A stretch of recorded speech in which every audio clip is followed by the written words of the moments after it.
Everybody is talking about PewDiePie's new AI platform. I am releasing a project I've been working on for myself today called Odysseus.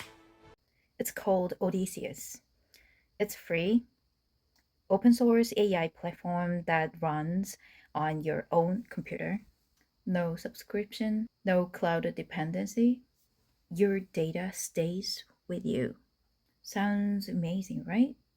Complete privacy, complete control. But I think people are missing the real question. Do people actually want freedom or do they want convenience?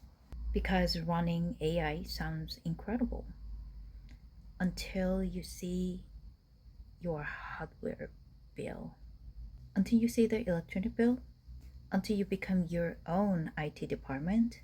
Most people don't want data center. They just want AI that works. Maybe the future isn't local AI versus cloud AI. Maybe both. So, question, what would you choose?